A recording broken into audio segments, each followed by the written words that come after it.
All right, we got sound now. Miss Mona, can you see us? Can you hear me? Actually, yes. All right, good. Good morning. You're our lone Zoomer so far, so welcome, welcome. All right, well, my watch says it's 10:03, so we're an hour behind by my watch, which doesn't matter. But we do need to get going. We've got quite a bit to cover today, so hold on tight, take a breath. Some of this kind of lends itself to just kind of reading through and understanding what's happening in it. So we are back in Deuteronomy this morning. We're in chapter 19, if you're wanting to kind of follow along. Chapter 19 starts us off with talking about and defining the cities of refuge in Deuteronomy. So, kind of an important concept here. Kind of sets up a little bit of maybe even how we do some certain things today. So, they're being told here in Deuteronomy 19 that each nation, each area should set up 3 cities, and they should be set aside as they go into the land to possess it. So they're going to set up 3 cities, 3 areas to be considered cities of refuge. They establish their placement of these by distance. So it's kind of logical. Don't put all 3 of them right next to each other. It defeats the purpose a little bit, as we'll hear. So they're going to divide into 3 parts. So they're spaced out. So if you have a need or someone has a need to go flee to a city of refuge, you should be relatively close to it. You don't have to travel a long, long distance where you may be caught up with, overtaken, and things then happen. They're going to get into the point here of explaining a little bit about what the city of refuge is really for. And certainly it's discussed in more detail in other areas. Here it's just, again, kind of setting up the big background for us. So if something happens and you kill your neighbor unintentionally, so some kind of accident, it's not with malice, it's not with forethought, those things that we consider today, we use the word premeditated. It's not something like that. This is an accident. I think the example here is that an axe head slips off as you're chopping wood and it hits your neighbor and it kills him. It was an accident. You didn't mean to do these things. That's how it's setting it up. So that's what they're talking about in this particular section. Your neighbor dies at your hand in some manner, but it wasn't intentional. It was an accident. So you are then set up to flee to one of the cities of refuge. Specifically, so that the avenger may not catch up with you and kill you. Because back then it was a bit of, you kill this person, well, the avenger of blood, usually a family relative, now has the ability to exact that revenge. We'll use that in quotes, air quotes, revenge. That's about receiving the payment for the balance of what happened. You caused a death, and now you're going to die also. So in this instance, it was an accident.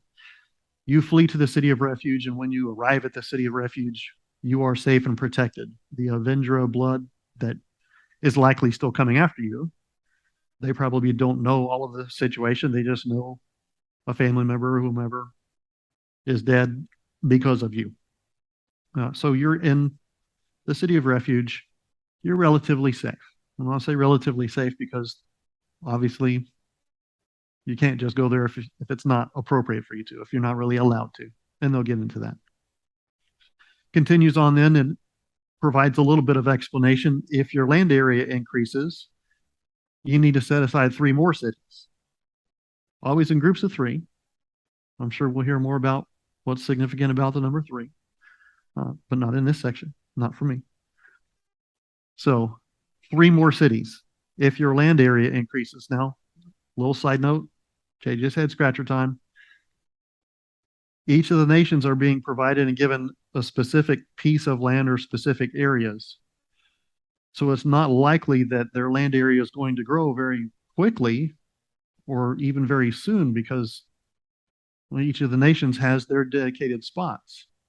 So how is their land area going to grow unless they're taking it from another of the Israelite nations? So I believe this is setting them up for in future in growth. And maybe the translation here says land area. Maybe we need to be thinking more like population. All right. that's how I would, just me personally, how I would tend to lean toward that. Going to take a lot more study to know if that's accurate or not. So you've gotten, each of you now have your own little head scratch. You can go research that if you'd like. See if we can figure out how is the land area going to grow if they're in the areas that God has set aside for each of the nations. Just something to think about for the future. Okay, so that sets up about how the city of refuge kind of works. That's what its purpose is. That's what it's for. So it continues on then. If you've done something out of hate, you assault and you kill your neighbor, and you flee to the city of refuge. Okay, so that's not what the city of refuge is for. We just learned that. But someone tries to use it inappropriately. I'm going to go to the city of refuge so I can just hide out and be safe. When you're not really eligible for that,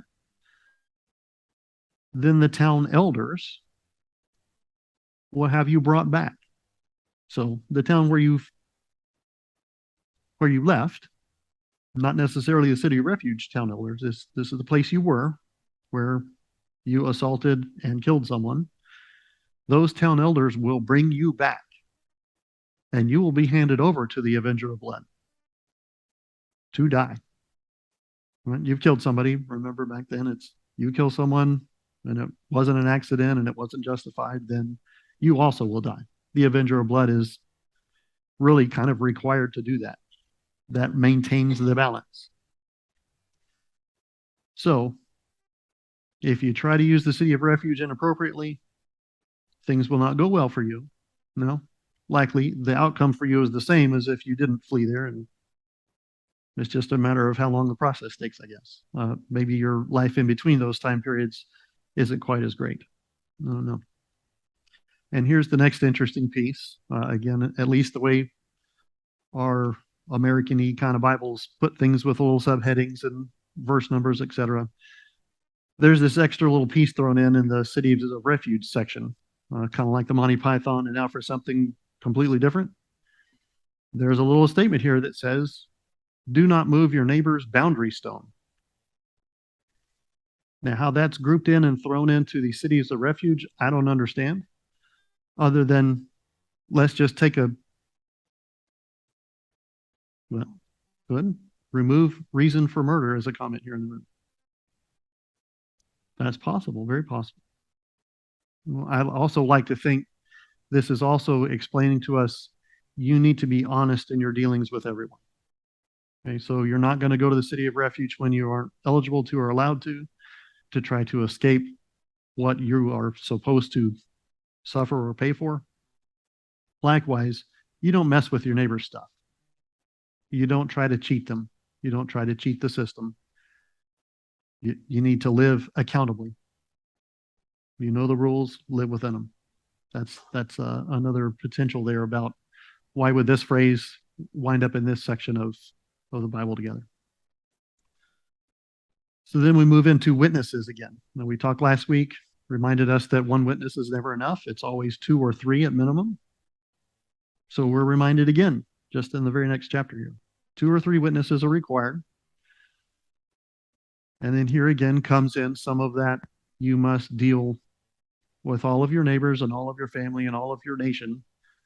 You need to deal with them correctly and truthfully. So here we're added in again. If you have a malicious witness, so someone that's not telling the truth, providing false witness, the 2 people involved in this conflict will stand in the presence of God before the priests and judges. So you're kind of into a little bit of a serious spot now. You're not just going before the judge, you're going before the priest and the judge.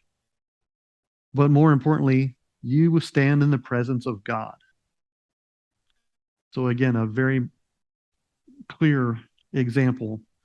You must deal truthfully.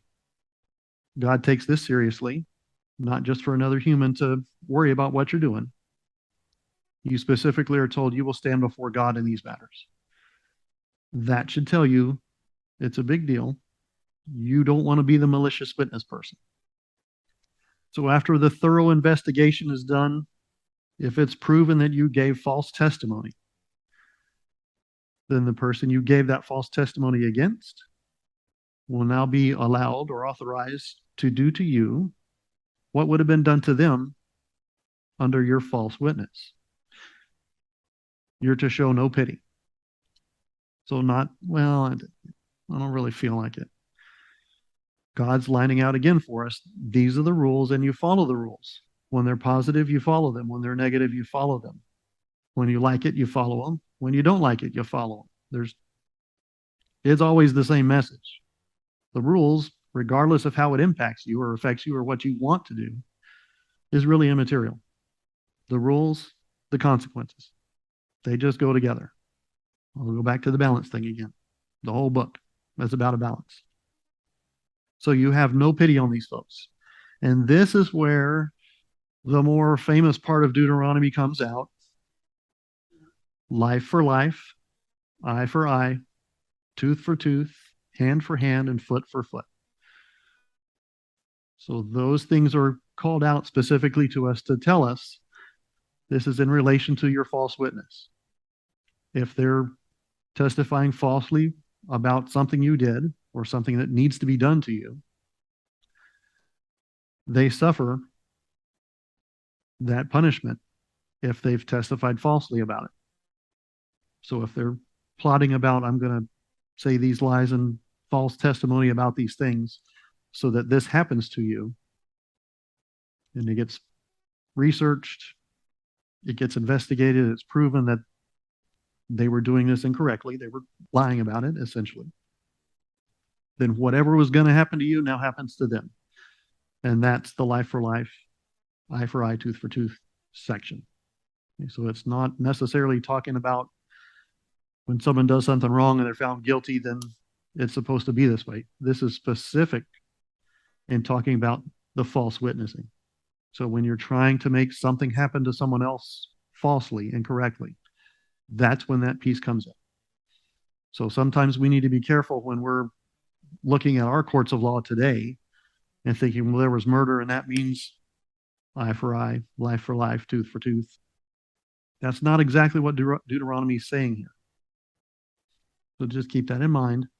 This is about how you misrepresent the truth and the facts. And that brings a different level of punishment to you. So we should all note that and be careful. Okay, that's the end of 19, believe it or not. It was a little bit quick. That's good. So now we're in 20. We're going to talk about war here. Again, just using the handy subheadings in some of our Bible texts. So in this section, we're going to talk a little bit about how war happens. Some pretty good notable things we're going to talk about here real quick. Do not be afraid if others have horses and chariots greater than yours. And recall, we even reiterated that last week. The number of horses you have is a symbol of your military power and might. So he's telling the Israelite nations here, don't be afraid. These places you're going to go conquer. Even if they've got more horses, more chariots than you, and they're bigger than yours, and they hold more people, and they have more slots to hold their spears and their staffs, it's okay. Don't be afraid of that. Before these Israelite nations go to war, the priest will address them. And his job, his role, is to remind them that God goes with them to fight for you against your enemies and to give you victory. So not even just he's going to be fighting alongside you. He will give you victory. He's telling them again, don't be afraid. God's with you. You really can't fail here. Just do what you're supposed to do. Here comes some interesting things now. He lists out a few different things where maybe you don't have to go fight them. So if you've started to build a house, but you're not living in it yet, go home. You're not going to go to war. You're going to go home. You're going to keep working on your house, which seems pretty unusual to me. We're talking about let's go fight war and let's go conquer these lands and these areas. Don't worry, God's going to be with you. It's all taken care of. Well, but if you're building the house and you haven't finished it yet, just go on back home and keep building your house. Like in our minds, that equals that's more important. At least it does in mine. You're being called to war. That's kind of a big deal. But if you're building your house and it's not done yet, go ahead and go back. Just keep working on it, finish it up. There'll be others that will fight. If you've planted a vineyard and you haven't enjoyed it yet, so you haven't actually had your harvest time and gotten the return of your humanly effort of the greater picture that's happening there. So if you planted a vineyard and you haven't enjoyed it yet, guess what? You're also going to go home. There's other people to fight. If you've been pledged to marry, you're not married yet, but you're pledged to marry, you're engaged, go home. There'll be other people to fight. Are you afraid? Are you faint-hearted? Are you worried? Are you nervous? Guess what? You're going to go home too. There'll be other people to fight. So just consider all of those reasons. Anyone could say, well, I'm working on my house. I'm not finished yet. I planted my vineyard and I haven't started to harvest yet. I'm engaged. Or I'm just scared. I'm worried. Even though he's built over chapters and chapters of our way we break things down, he's over and over and over said, don't be afraid. I'm with you. I got it. Just come on for the ride. It's all going to be fine. He's saying, even if that, just go home. Just go back home. We got one comment. Microphone time. It seems to me that the reason for these excuses in all the cases is that someone else may enjoy the fruits of your labor. And I think that's what God is trying to prevent is if I'm in battle and I know that the guy next to me is engaged to the lady I would really like to marry, maybe I'll just let him die. Could be. Very well could be. Could be some humanly emotional decision making that it's going to get in the way here. I also considered that, okay, your force, your military force has just been thinned out. I would guess pretty considerable. You're building a house, go home. Haven't got your vineyard done yet, go home. You're scared, go home. You're engaged, go home. I think their military forces are pretty thin now. But God still goes with them. He's still the reason they're going to succeed. And maybe there's a message here that, you know what, he doesn't really need your help to accomplish this. He can do it with 5. He can do it with 500. He can do it with 5,000. You got an excuse or a reason not to go fight? Just go home. That's okay. We got it. Others will fight. The most important other of that is God, because he's with you. Well, that's what I was going to say. So well done, you. But also, some of those problems seem like young people problems, like younger, like starting out people. So maybe he's just also helping preserve the future of the people. Could be. Very well could be. All kinds of things could be at play there, I think. I think our good gold standard bottom line is God's got it. Whatever the excuse, whatever the reason, whatever the other reason. The good news here is God's got it. And we're supposed to not be afraid or worried about that part of it. You apparently can be afraid about going to war, but you need not be afraid about his success at the end. He will win. Okay, a little bit more direction now.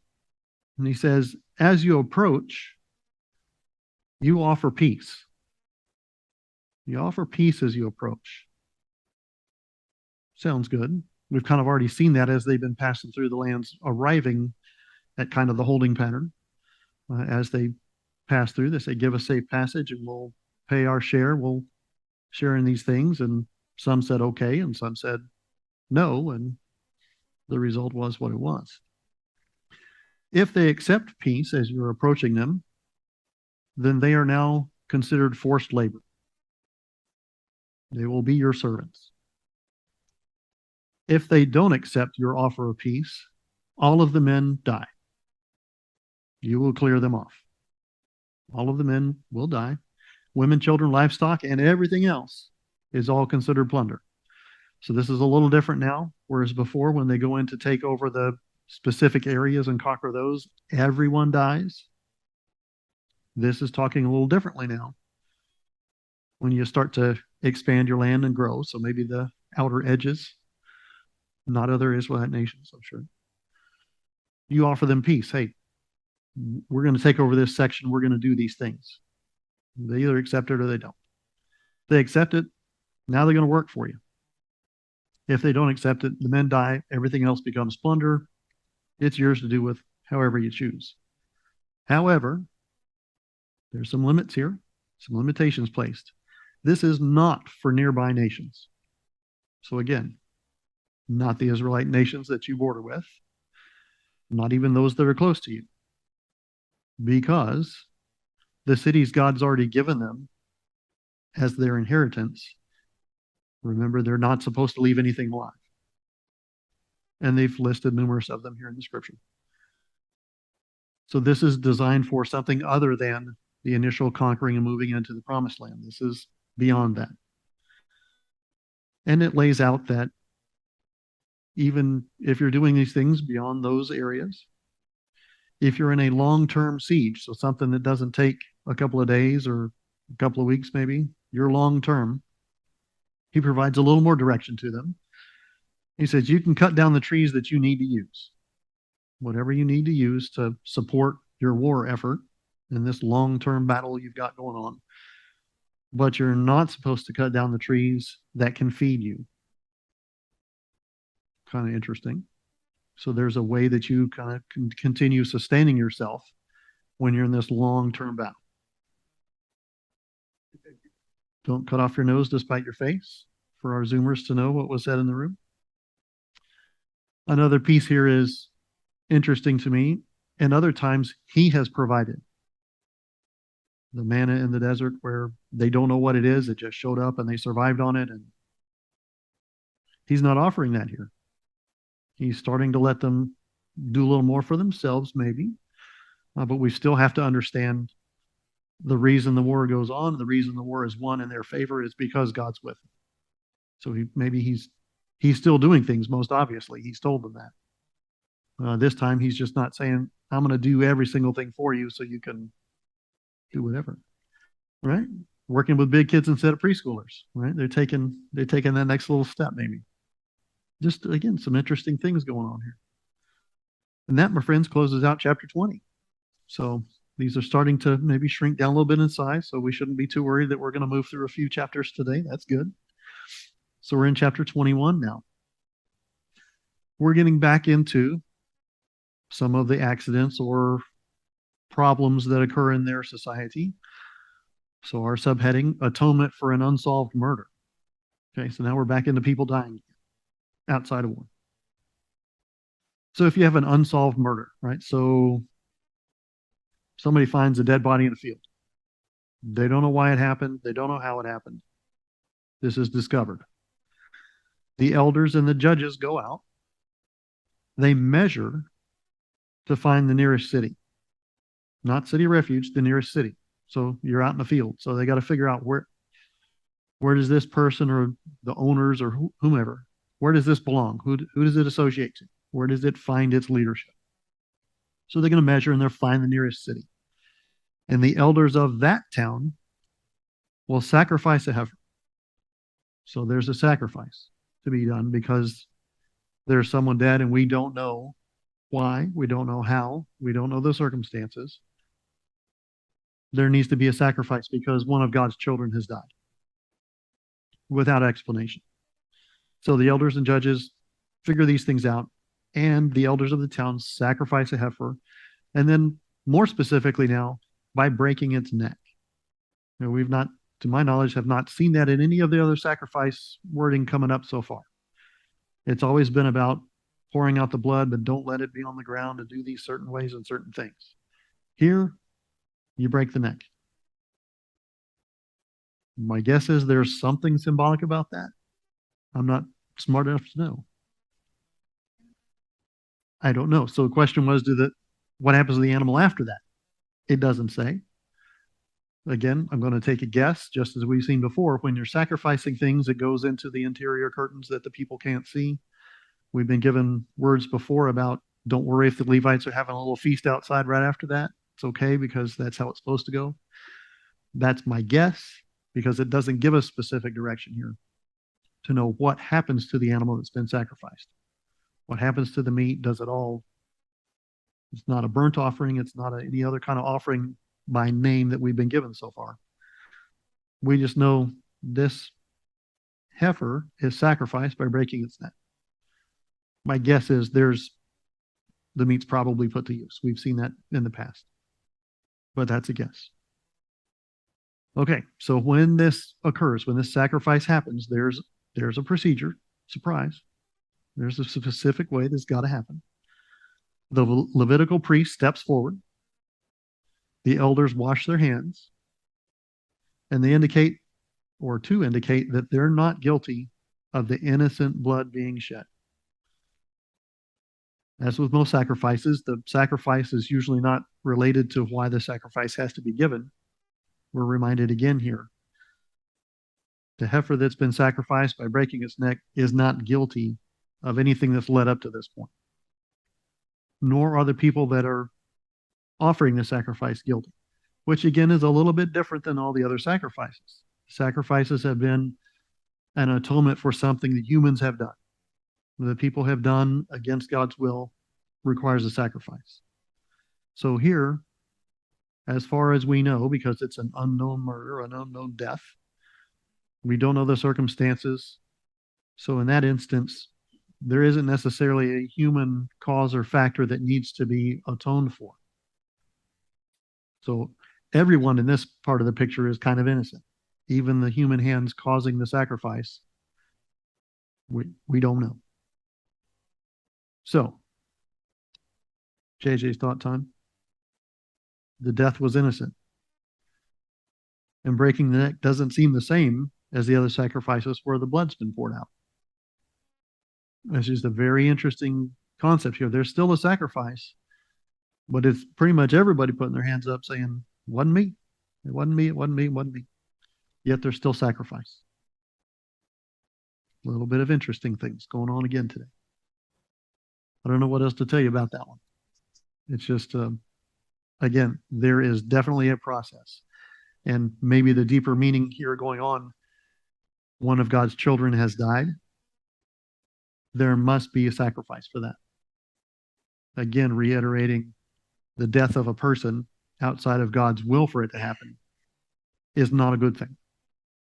So there is a procedure that is to be done that walks us through making a reconnection to God and being back in the way He desires it. Next piece now, if you marry a captive woman. Okay. So remember, we just talked about, hey, if you're going to go to war, all the men die, women, children, everything else is your plunder, right? So you can marry a woman that's been taken captive in a war. Guess what? There's a procedure and protocol for that too. She's to shave her head, trim her nails, and you put aside the clothes she was wearing when she was captured. So kind of let's start over. Hair's gone, nails gone, clothing different, making a separation from wherever you were before, not the way God wants things to go. Right? That's kind of the reason most of these other nations are being taken over, is because they're not operating in God's plan. They're not being godly. So if you're going to survive that activity, you make a very distinct separation from where you were and what you were to what you are now. Okay, so she can live in the house. She can mourn her father and mother for 1 month, a month. Then you can be married. So there is still a grieving period. There is still acknowledgement that there has been some negativity. Now you're captive, but somebody wants to marry you that probably killed all the male people you knew. But you're going to be married now. That's great. But you've got a month with no hair. Well, you've got a month of hair. So it's a nice bob cut. So again, symbolically, again, I think it's making the very definite separation of where you were and where you are now. It's now different. You are not that person. You are not part of that nation. You're now here. This is your new place. This is your new home. You've had some time to come to grips with what's going on and where you are now. And then, for whoever this male is that wanted to marry this woman taken into captivity, if you're not pleased with her, then you let her go. Okay. So the no hair comes in then. Right? So you let her go. Very specifically, though, you don't sell her and you don't treat her as a slave. And even more specifically, you have dishonored her. Okay, so expand our minds a little bit other than how we think today about how this doesn't seem so great. Not so great for the woman in this case, certainly. Think a little broader, though. If someone's not pleased with them, you let them go. They're not punished. They're not treated harshly. They're not a slave. They're not sold. And this person is told, you have dishonored her, which should carry a bit of weight coming from God's word. You've dishonored someone, and therefore you don't get to benefit from your relationship or your ownership, or however you want to term it, of this woman. You messed up, and you don't get the benefit or the advantage of having her around and making some money or doing whatever else it is. You messed up. You dishonored her.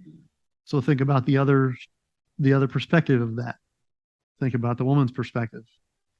She has value, as we've talked in weeks past. Even though she wasn't part of the Israelite nation and part of the winning side of God's plan, and now things still haven't gone well for her, she still has value. And it's not a monetary value that this other man's going to collect. This is about having value as a person, as a human, as one of his children.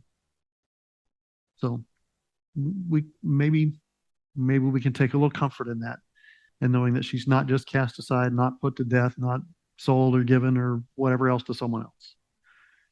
She's released from what's happened to her,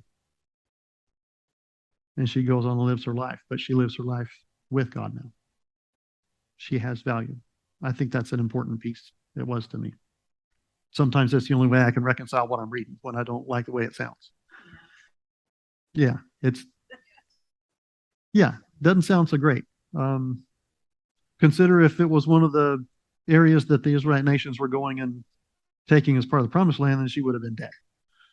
So we can see in this case, maybe this situation is a little better than just being dead and wiped off the face of the earth. That's enough out of you for that. Okay, so again, some very hard things for us to process, and I think a lot of that is our current way of thinking, and I think all of the positive steps that our society has gone through started here, and we believe hopefully has gotten better from our perspective. Again, I wasn't there in the Deuteronomy times. I don't know what it was like. I can read it. I can maybe not like it because it doesn't match what I like or think is appropriate or good or fair or equal or any of these other words. So I think we've done some good things, and that just sometimes makes this very hard for us to process because it doesn't really line up with how we think today. So we look for the positive things in there. Okay, we'll do that for now. So the next section, we get into the rights of the firstborn. So these get pretty particular too. Sometimes this doesn't match our way of thinking equally as well. The firstborn in Old Testament times, very different than today. It's, well, you happen to be born first, but it didn't make you better or get anything more or special or different than your other siblings. And in the Bible, that's just not the case. That's not how it worked. The firstborn was the main line to continue on. Kind of think of it like royalty in England, right? The firstborn, that's the line. Things for the others, okay, you have the same name, maybe you grew up in the same house, but that's kind of it. There's not a lot more that happens with you. You're not cast out. but you're not the star. There's the star is driven there at the firstborn. Doesn't matter how nice or good or great the secondborn is. This is the prescription, firstborn. So, when it comes to establishing who is the firstborn, again, remember Old Testament times, certainly here, a man had more than one wife, certainly could. So if you have two wives and you love one but not the other, but both of them have borne sons to you. Okay, so you got this going on. There's a little conflict here. Two wives, I like this one, I don't like that one so much, but both of them gave me a son. So you cannot give your firstborn rights to the son of the woman you love ahead of the son of the woman that you don't love so much, but maybe had the true firstborn son. You're not allowed to pick and choose. Again, shouldn't be any surprise here. There's a specific way this goes, and that's how it goes. We don't get to inject our emotion or our thoughts and feelings on these things. The prescription is what it is. So even if you don't like them, love them, all these good things, you don't get to change the way this goes. The firstborn is the firstborn. God knows. Pretty sure he knows. And the rights of the firstborn belong to that son, which means he gets double the share of everything. Double what everybody else gets. Okay, so just pretend like there's an extra son and he gets that extra piece. So you can divide evenly, but this one gets double. So the firstborn, again, kind of a big deal. It's not just you're the one that has to get up and learn the family trade and continue to work on and worry about the home and worry about all the family members and all of the things that go with being a firstborn, because it's not just a free ride. Don't misunderstand that. But the right of the firstborn, aside from getting some of the extra, also has extra responsibilities. That right doesn't pass to anyone else because you don't want it. So it kind of works both ways. So what happens if you have a rebellious son? And that doesn't sound so great. We probably all know somebody that may fit into maybe a slight version of that category for someone we know. Are they stubborn and rebellious? They won't listen when they're disciplined. You bring them to the elders at the town gate. I don't know about you. Town gate doesn't sound like that big a deal, other than if you've read the Bible enough. Things that happen at the town gate usually aren't real positive, right? Because you're either getting cast out or you're about to die. That happens at the town gate. All the stonings, town gate. You're being excommunicated and doors closed behind you. That happens at the town gate. So you, if you're the father or the parent, and you're going to bring your rebellious son to the elders at the town gate, you probably have a pretty good idea something negative is about to happen. Hopefully, your rebellious son has already caught on to that. Hopefully, you've kind of told him, if you don't do these things the right way and straighten up, this is where we have to go. That's God's law. We're doing it. So guess what happens at the town gate? Big surprise here. The men of the town stone this rebellious son to death. Right? So we're in serious times, okay? Interesting to me that it's specific that the men of the town, right? In other times, it's been family members. This is the men of the town. So to me, this is helping explain your role as a son of someone has significance more than to just your family. It has significance to all of the males in whatever role they were expected to fill. No societal breakdown. So I'm going to say we should assume the father's been giving this rebellious son some direction on how they should act and behave. My guess is all throughout the town, everybody knows, because it's not likely they can be rebellious just inside the walls of your home and nobody else around you know what's happening. It's likely rebellious to a much larger degree than just within the home. Everybody's likely, I say everybody, I think many others probably are aware. They know what's going on. They know it hadn't gotten better. Here we go. So interesting other factor for me, again, asterisk JJ's thoughts. How does that relate to Jesus? So it's interesting. We certainly wouldn't call him a rebellious son. Not at all. I'm not suggesting that, especially you guys. Don't think that. I wouldn't consider that at all. But to me, it's Jesus dies for things he didn't do. A rebellious son dies for things he's doing or doing wrong. It's just another reminder of the sacrifice Jesus made, having not done anything wrong. And while this section is stoned to death by the men of the town, Jesus dies on a cross at the hands of the men of the town, having done nothing wrong. It's just another, to me, somewhat clear reminder of the sacrifice he made, having not deserved any of that. Again, just those little things make me go, that's interesting. Okay, we jumped into some various laws. We're going to burn through these pretty quick. Okay, if a guilty person has been put to death and their body's exposed on a pole, so think in your mind something similar to being hung on a cross, not quite the same, but they're hung on a pole. The direction is you do not leave them hanging overnight. Okay, it doesn't seem to indicate it doesn't matter what they were put to death for, how bad, what degree of whatever it was that caused them to die and be put on a pole, but you don't leave them hanging there overnight. You bury them the same day. And it's very specific then that anyone that's hung on a pole is under God's curse. Okay, so I think we should be thinking at this point, people that have died by being hung on a pole has been some pretty significant things other than the stonings or the other ways that we've heard that people are being put to death. You're hung on a pole, to me, must be something pretty significant, specifically because those folks are under God's curse. And we must not desecrate the land God has given. Okay, that's the next little piece here. So there's a way this goes. The vilest of vile, maybe, are hung on this cross for whatever they did. Hung on a pole on the cross. But you don't leave them there overnight. You bury them the same day.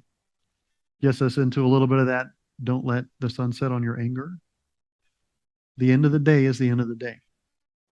We wipe these things clear. The next day is the next day. These things don't hang over. You bury them, we move on. Consider again then Jesus on the cross. And remember how the sun went away. Puts us to a point of saying even the vilest of vile didn't have that happen to them. They were never staying up on that pole when the sun went down. And again, thinking through, what did Jesus suffer for us? When being hung on the pole was under the curse of God, and even with that, you didn't stay up overnight. You didn't stay up there when the sun was down. Yet that's what happened with Jesus. Just another little get you there of how much worse it was. And maybe it doesn't make a difference biologically, but it sure made a difference to these folks to know you didn't leave someone up there when the sun went down. For whatever their reasons. Yet we have the advantage of knowing what happened a few years later. That's exactly what they did to Jesus. Some interesting things to think about there. All right, we got a couple of minutes. I'm going to get us through chapter 22 at least, because that's where we are. The various laws continue here. If you see a sheep or an ox that's strayed away, you take it back to its owner.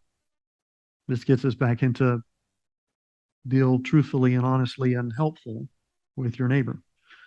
So if you see him straying away, you take him back. If you don't know who it belongs to or it's too far away, then you take it home.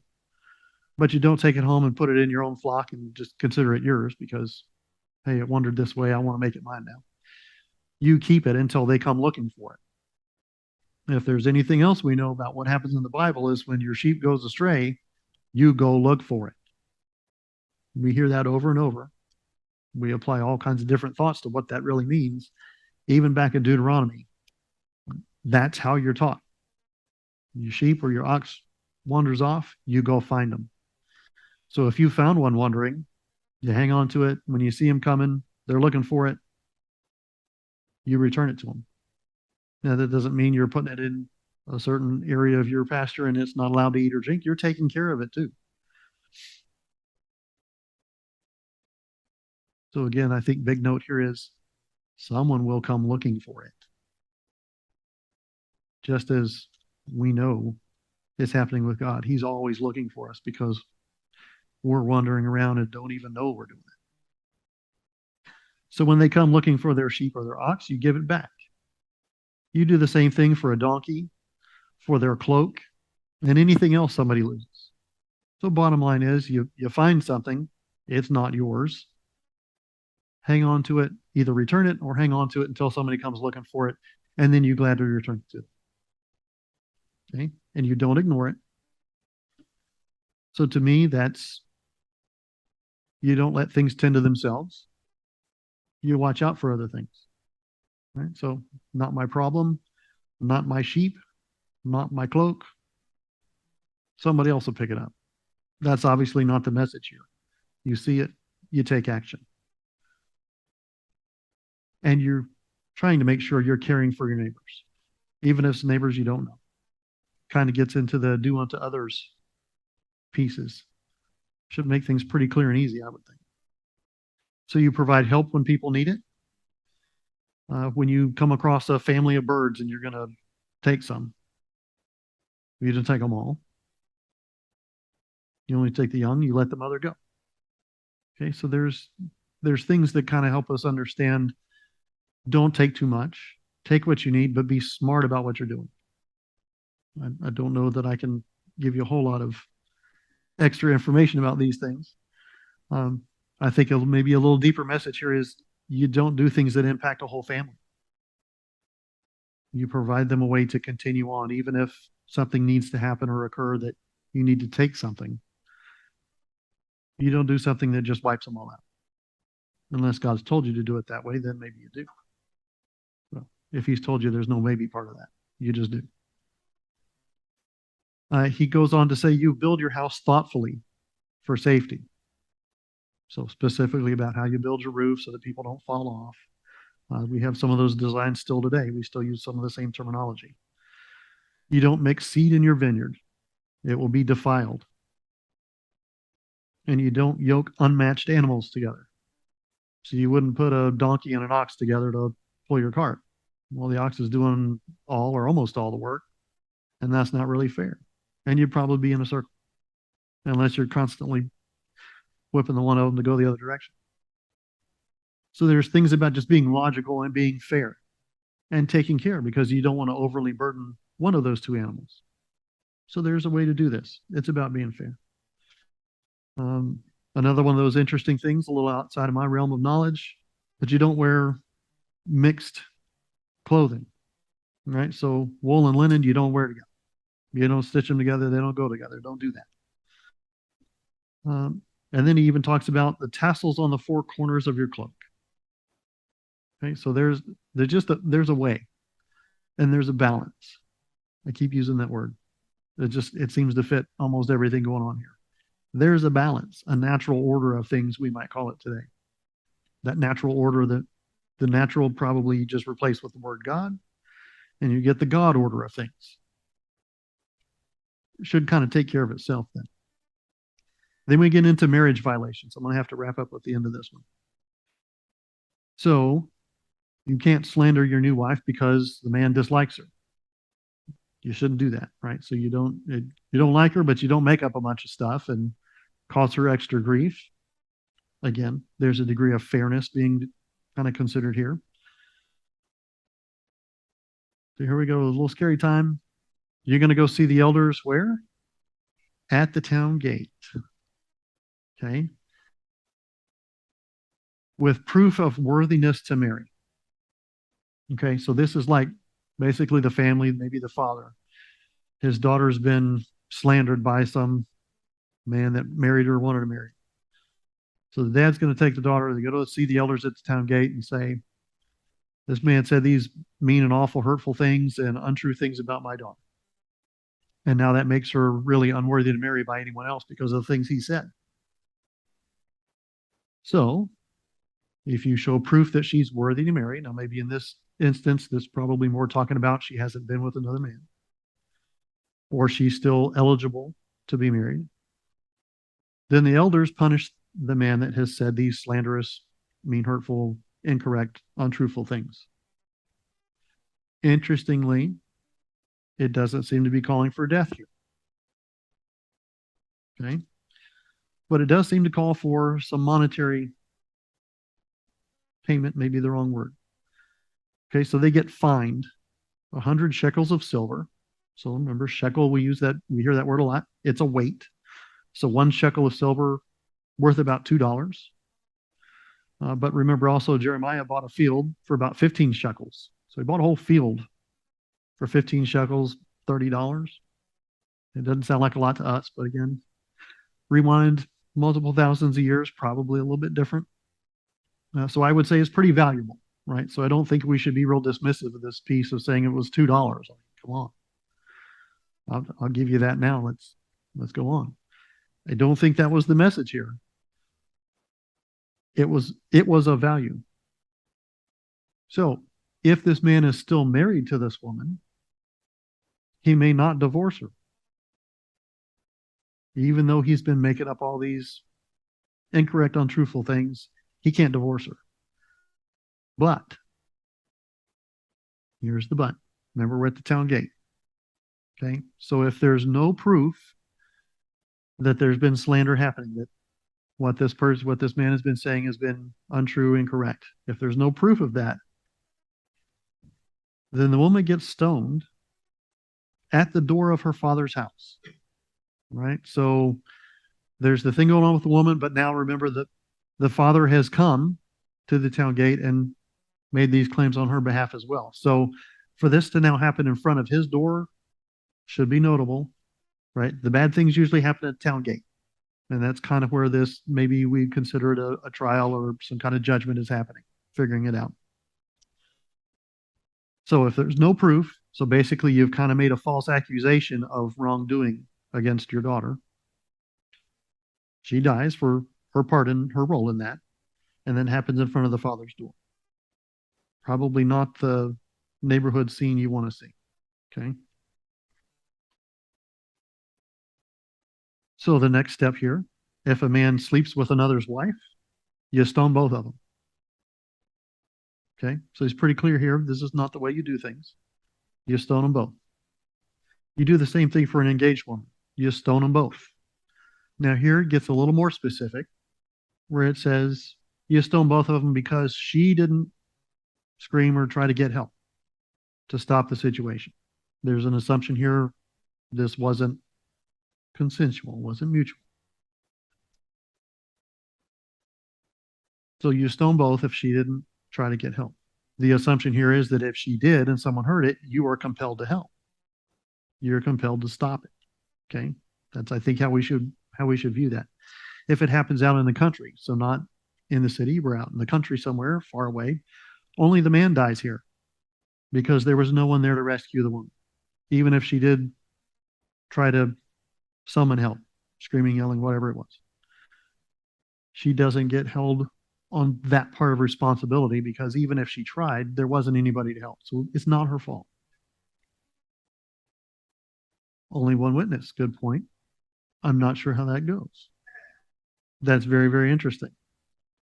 We'll have to think about that. Okay. So if they're not engaged at all, then you pay 50 shekels to the father and the man has to marry her and they can never divorce. Okay. So if you do things kind of out of the order of what God's kind of prescribed, sometimes it doesn't end so well for those involved. Sometimes it can, but you have to know that kind of going in. And then the last little section here, you don't marry your father's wife. Okay, so remember, again, when a male dies in a family, there's an expectation that someone else in the family line marries and they continue on. This is specific here to say you don't marry your father's wife. I think we have to assume that's if your father dies, you don't marry his wife, his one of however many. Doesn't have to be your mother, obviously, but you don't marry your father's wife. There's another way that that's prescribed to happen. And that ends chapter 22. And we're late, and I'm sorry. But we've covered all those. So we'll pick up at 23 next week. Thank you very much.